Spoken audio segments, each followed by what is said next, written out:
Oscar regarding po dito. Pero yun nga, ulitin ko, may Yun mga ang panganay meeting ko. sa disaster, sa Yun munisipyo, ang panganay at saka ko. Ang bunso Kapitolyo ko, na tinatalakay Kaya po pala itong mga ikaw, ganitong sa'yo, usapin sabi, patungkol sabi sa niya, mga bagyo. sakay ka na Kaya ate, sabi niya, sabi ko, saan ka ba talagang pupunta? Diyan lang kina yung mga Toreng. datos ay Sabi ko, kailangan po namin ay, na salamat, sabi yung niya, datos ninyo sakay para ka na, may mabuti submit na po rin yan na namin doon makaano ka.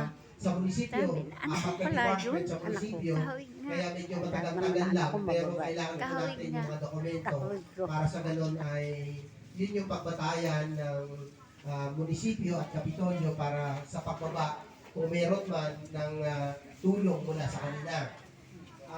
Mamaya po, meron yatang request yung senior citizen na yung tawag niya to, uniform, pinapuntahan ko na po kasi doon sa baba. At sana po ay bago matapos yung meeting, makaabot po dito sa ating pagpupulong na ito. Ano po, at sayang kasi yung panahon ng pagkakataon. Kaugnay po nito ay patuloy po natin na inaayos po kasi yung mga dumadaan sa ating barangay na pagsasaayos ng pondo kasi nga po may mga mungkahi sa bawat mga department, kaya lang siyempre yung mga empleyado ay inabsorb natin ngayon at yung karagdagan, ito yung binabalansi po natin. Pero yun nga po, pagdating po ng October, meron na po tayong pagbabudget sa bawat mga department at yun nga po yung lalaanan po natin ng pondo. Kasi nga po dati, ang patakaran, yung PWD at saka senior citizen, magkasama sila dun sa 1%. Pero ngayon po, ihiniwalay na yung pondo ng senior citizen doon sa PWD. Meron na silang tigo 1% sa allocation budget ng ating barangay.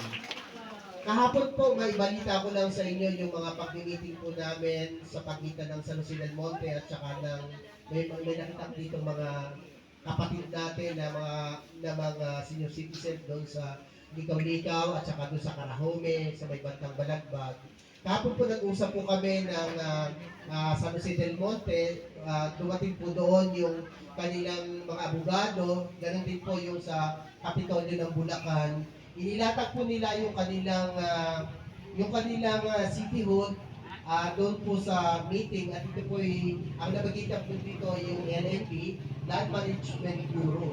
Pinakita po doon kung hanggang saan lang umabot ang technical description ng cityhood.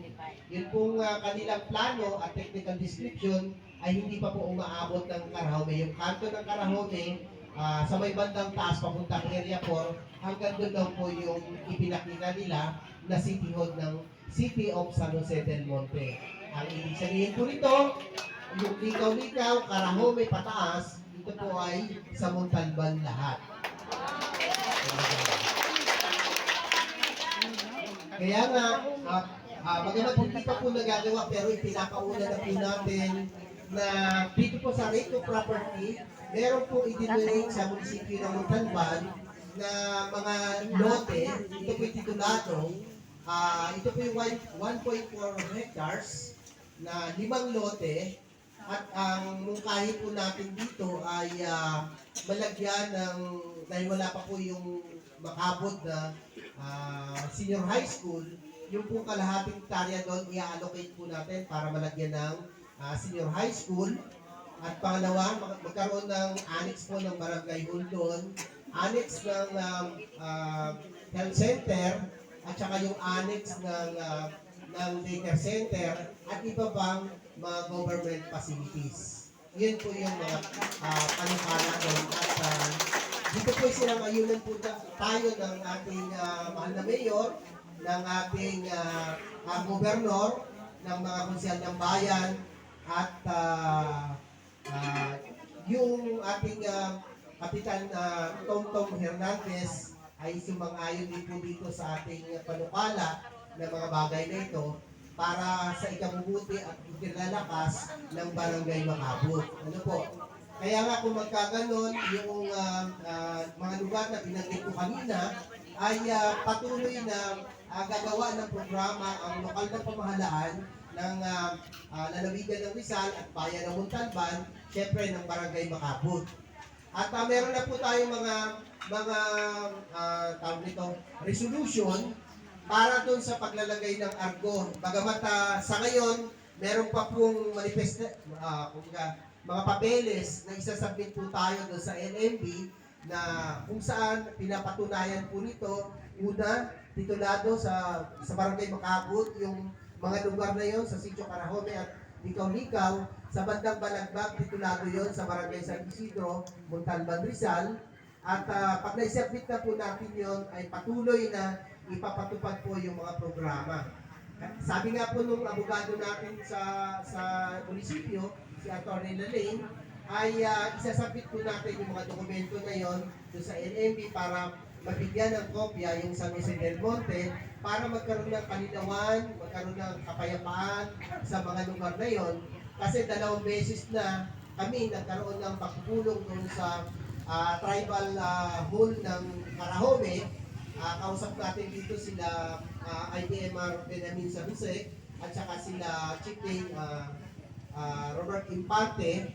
At ang tinalakay po namin dito ay yung regular na pagsisage, yung sa PSA, yung pag-census ng bawat isa. Napakahalang po na maitala po kasi sa talaan ng nasyonal na gobyerno yung mga pangalan, pamilya ng bawat isa upang sa ganun ay ito po yung pinagbabatayan para po sa pagbaba ng mga tulong mula sa nasyonal, sa lokal, at dito po sa ating pamahalang barangay.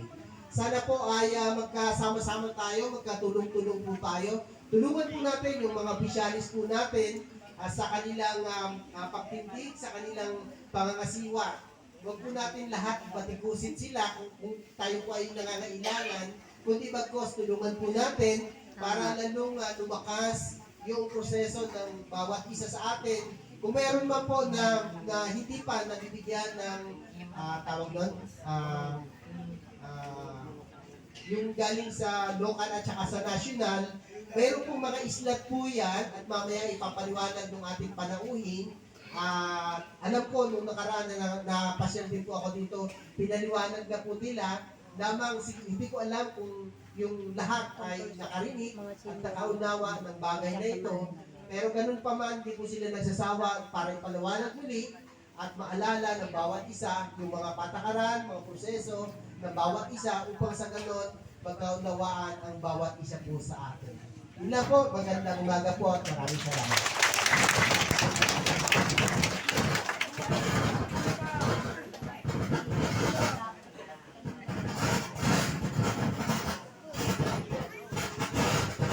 Wala kayong ating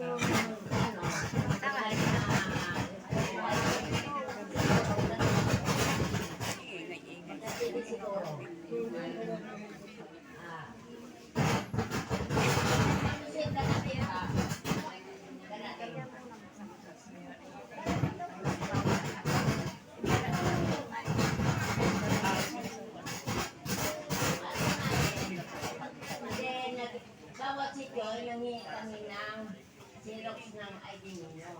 Ay kailangan yung kasi sinibilang natin yung mga sinun. Para mabilang bawat sityo, bawat ano sa atin. Yung ating local ay hindi ba na-validate tayo? Talagang iba-validate yun. Pag dumating sila, ipaliwanag yan. Kaya, antay-antayin lang natin baka nabibilang. Iano natin yung mga bawat sityo ay mag-ikot ilan yung kanilang sampo. Ako, kailangan balik mo ng ako mga papilis. Ikaw at Karaume. Wala.